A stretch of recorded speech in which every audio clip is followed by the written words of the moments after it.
Hello, I'm Jamila Musayeva, an international etiquette consultant, author of etiquette books and pre-recorded online etiquette courses. In today's video, I'm going to tell you 7 ways to draw boundaries with everyone around you. So before I get started with explaining those 7 ways in which you can draw those boundaries, I want to highlight one important fact about boundaries. This is something that, some people are lucky enough to be born in a family where their boundaries were not overstepped, where their parents allowed them to have those firm boundaries and respected those.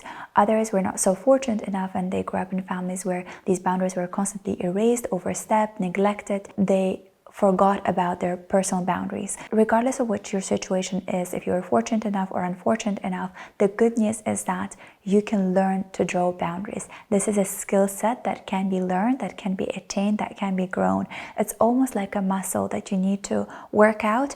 Train your muscle to remember how you acted in the first way and practice. The more you practice, the better you're going to be at it. So the better you are able to affirm your boundaries, the more you practice affirming those boundaries, the better you're going to become at drawing those boundaries. But before I get started with today's video, I want to thank the paid partner of today's video, which is a platform called Betterhelp. It's such an amazing platform that allows you to enjoy therapy from the comfort of your own homes, wherever in the world you are. Betterhelp just allows you to quickly fill out the questionnaire. With that questionnaire answer, you are being matched with a therapist within just a few days.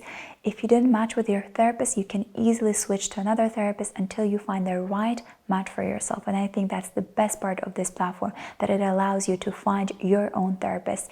And obviously the best part for me personally for Betterhelp is that I don't have to go to a therapy. I don't actually have to physically get out from home in order to enjoy a therapy. I can do it from the comfort of my own home, sitting in a sofa with my laptop in front of me with a good Wi-Fi. I can enjoy it anywhere and everywhere in the world. Given how much I travel, it has made therapy so much more easily accessible to me.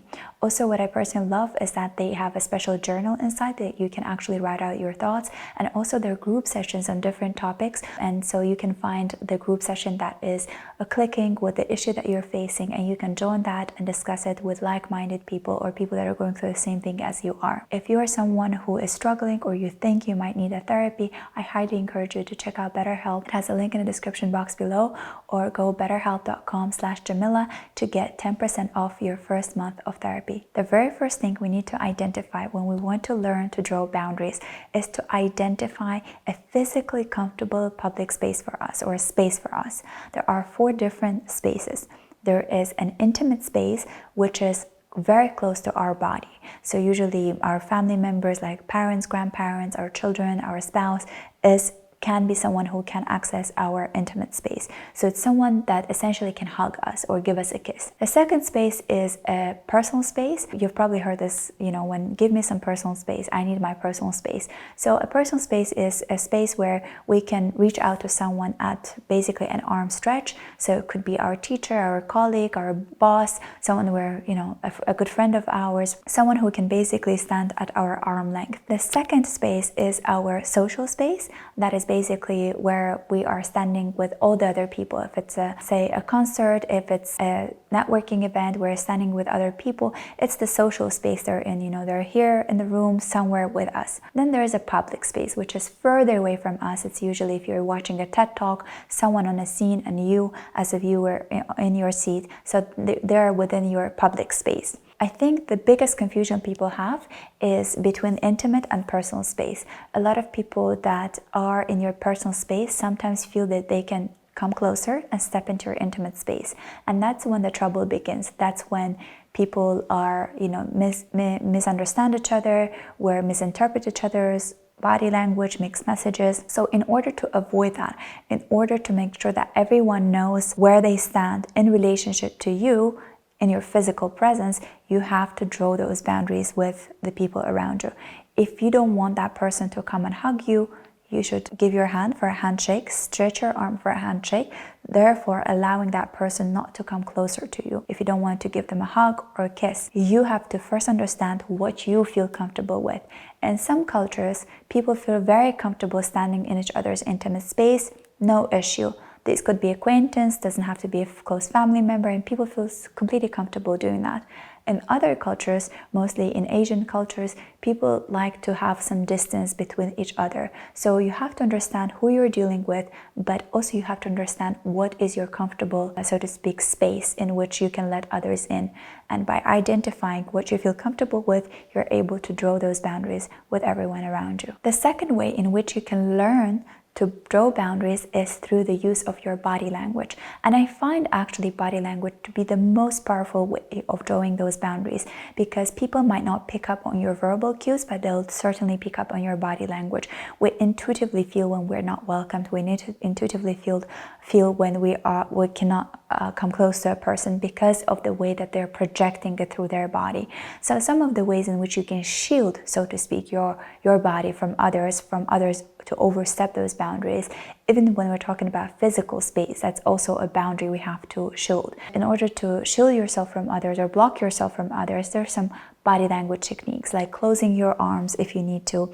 If someone is coming too close to you, you can cross your arms, therefore letting them know that you don't feel comfortable for them to step closer. You can also move your body away, so tilt your body slightly away. If you're seated with someone and they're super noisy, they're in your space, they don't understand this, difference between personal and intimate space, you can actually draw your body away from them, or you can slightly turn your back when you're talking to them. So shield yourself from them. There's another way that you can do it is by pointing your feet away from the person that you're talking to.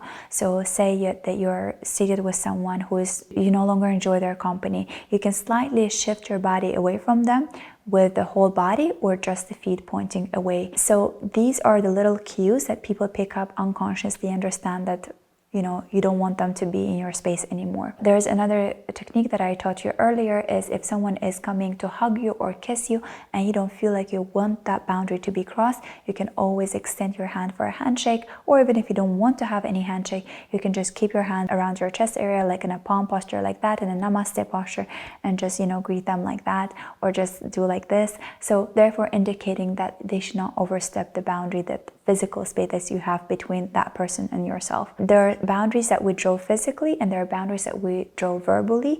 But doing them all together is very important to convey the same message, so that our message is much more enforced and better understood by the person who we're trying to shield ourselves from. So going on with the third tactic, now that we have added our body language, the third component of drawing the boundary is actually learning to speak out, learning to draw those boundaries with a verbal message.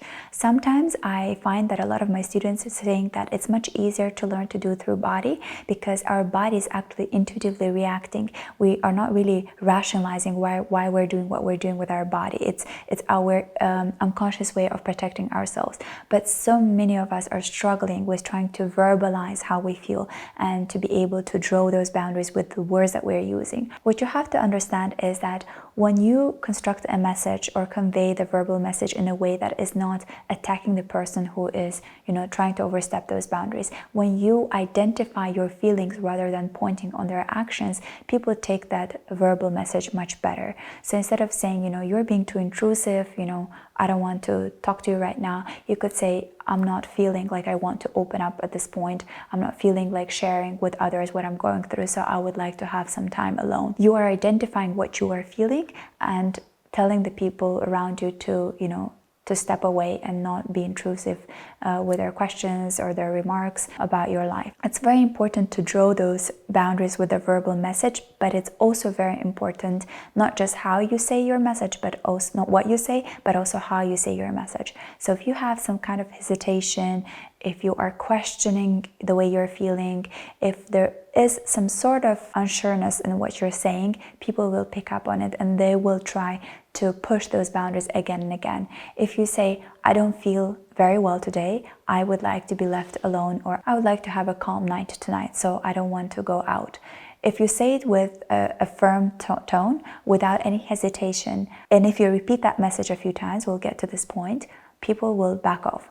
But if you say, you know what, I don't know if I'm feeling good tonight, I don't know if I want to go out tonight, There's so much hesitation in the way you're saying and what you're saying that people feel like you're not really sure in what you're feeling. So let me try to push a bit more and maybe they might agree to go out tonight. So whatever you want to say it firmly, and also identify your feeling. If you want to not hurt anyone, don't attack them or their personality, but rather make it about yourself, which is usually the case. We don't feel ready, we don't feel like going, we don't feel like drinking.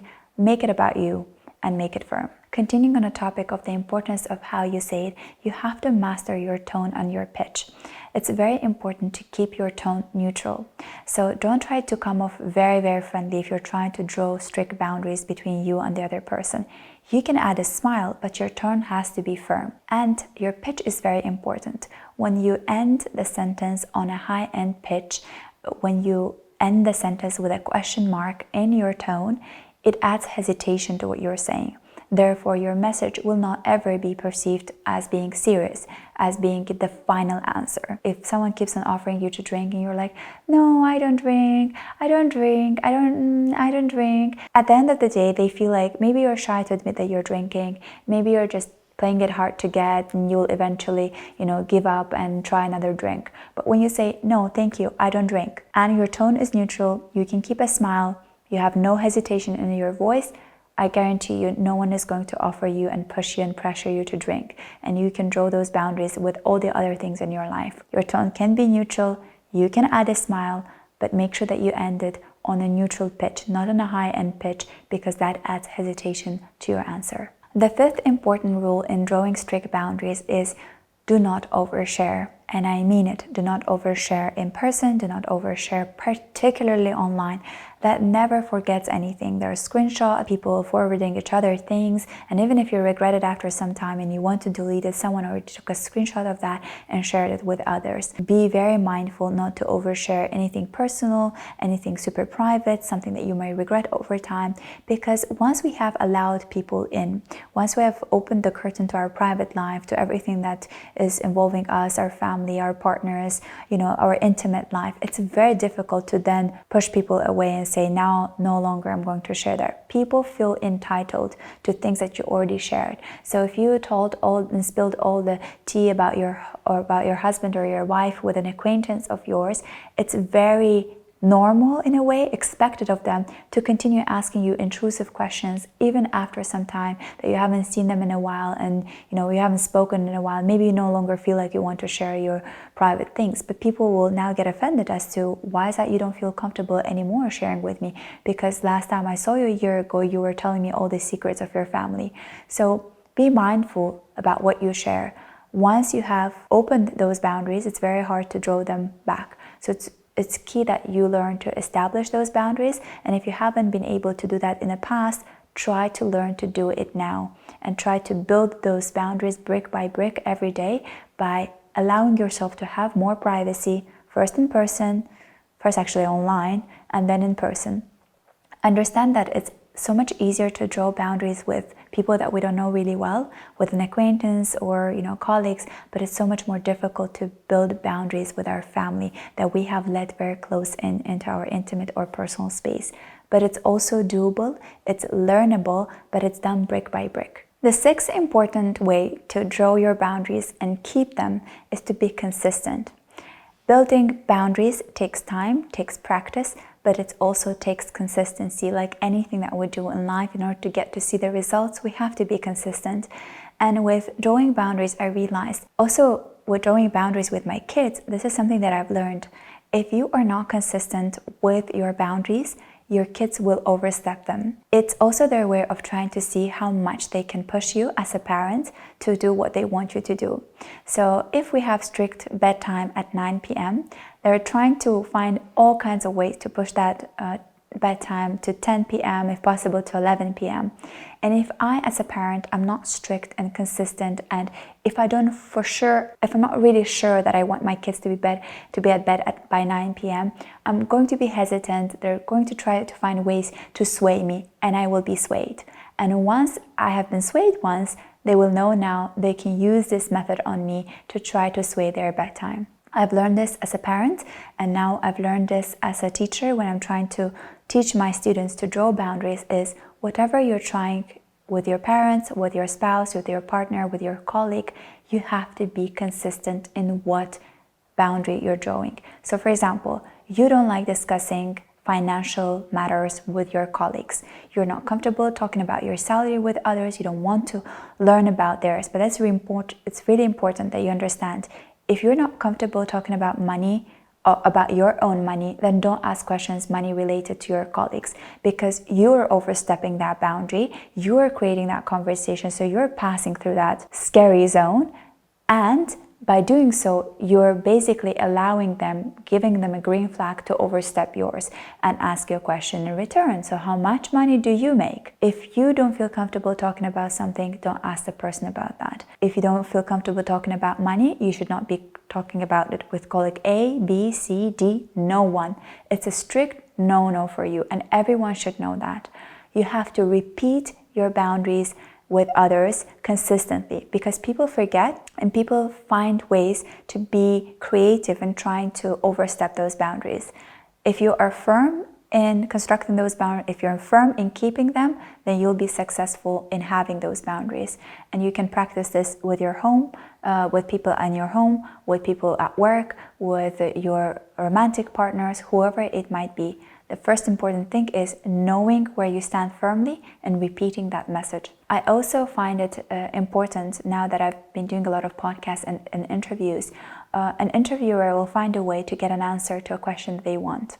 And if it's a question I don't feel comfortable answering, I'll repeat the same statement a few times until they feel like uncomfortable asking it again, because I'm giving the same answer. If they'll say they ask me something about, why don't you show the faces of your kids? And I'll say, it's for privacy reasons.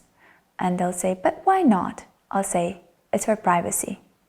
And then they'll say, but what about you're exposing your life? Why not show them too? I'll say, it is privacy. And once I have repeated the same message a few times, they no longer dare to ask me the same question again. So sometimes you have to repeat the same sentence. Sometimes you have to reinforce the same boundary a few times before people learn that you are firm on those. And the finally important way of drawing boundaries is practicing drawing boundaries. It's as easy as that, it's as cliche as that, but that's the only way that it works. If you want to be better at drawing boundaries, if you want to learn to draw boundaries, you have to practice it. There's no way people are going to build those boundaries for you. You have to build it for yourself, and the way you build it is by practicing it. Again, as I mentioned earlier, I was someone who wasn't comfortable building those boundaries with my immediate family members. I was very good at, I think, drawing those boundaries with people I didn't know, because there was no emotional engagement with those people or emotional investment. So I felt comfortable saying no. But as years go by, I realized that it's really important to learn to draw those boundaries, even with some immediate family members, because you are your own person, you have your own understanding of things, and sometimes their way and your way is not the same way. And in order to live your life like you see fit for you, you have to learn to build those boundaries around you. And if you're not good at doing it with your immediate family members, as of for now, you can start with building that with strangers, with colleagues, with people you're not really emotionally invested with, and over time you'll learn to say no to people that you're emotionally engaged with. The more we practice, the better we become at it, the easier it comes for us to build those boundaries. And something that I consistently remind myself of is that beautiful quote by Eleanor Roosevelt, who once said that, no one can make you feel inferior without your consent. I didn't understand it a few years back. I didn't really understand the meaning, because I thought, sometimes people are just so rude. But then I realized, observing people around me, that it's the way that you treat yourself is how you show other people how to treat you. It's the way you carry yourself, is the way you bring yourself to this world, is the way people perceive who you are, and therefore they treat you accordingly. So if someone is being rude to you or disrespectful, think about, what is it that I'm doing that maybe allows them to do that to me? And you'll find a lot of ways that you are allowing people to overstep your boundaries, be rude to you and disrespectful. So the first and most important thing is practicing it, and I hope that you use these tips to practice it from today onwards, and that you're able to shield yourself from others when needed. Thank you so much for watching this video until the very end. I hope that you enjoyed it and you find it useful. If you did, give the thumbs up and do let me know down in the comment section below what were some of the tips that you find most useful. Tell me why you were struggling building boundaries. I love reading your answers and taking notes on them because it gives me ideas about what videos I should shoot more. So if you're still with me at this very end of the video, as a bonus for the very patient ones, I'm showing you the outfit of today's video. I have opted to wear this dress, which is super comfortable, super stretchy, and it really works for all seasons, I will say. I have worn it from summer to winter, with overlayered with cardigan, with sweater, or just with a denim jacket. It works perfectly well with everything. It's by a brand called Mosh. And I have paired this dress with my favorite, my go-to open-toe sandals by Jamila Rossi in white color. I've had these sandals for I think about 8 years now, if not more. They're super comfortable and I love to wear them for cocktail parties, but also for really any outing in the summer. If you are interested in learning more in depth about etiquette, you can get my etiquette books online, available on my website for international shipment. You can also join my 2 pre-recorded online etiquette courses that are available on my website with a certificate of completion with video tutorials about how to have a formal dinner, as well as how to host people at home, how to wrap gifts. You can check them out on my website. And if you want to learn even more in depth about etiquette, you can join my etiquette movie club, exclusive for my Patreon community, where every month I do an etiquette analysis of different movies. So far I've done over 40 different movie analysis, like some of the classic ones like Breakfast at Tiffany's, Titanic, Devil Wears Prada, Geisha. So all the beautiful movies of Hollywood and some independent ones as well. By joining it now, you can have access to all those movie reviews. Thank you so much for watching this video until the very end, and I hope to see you in my next one. Bye!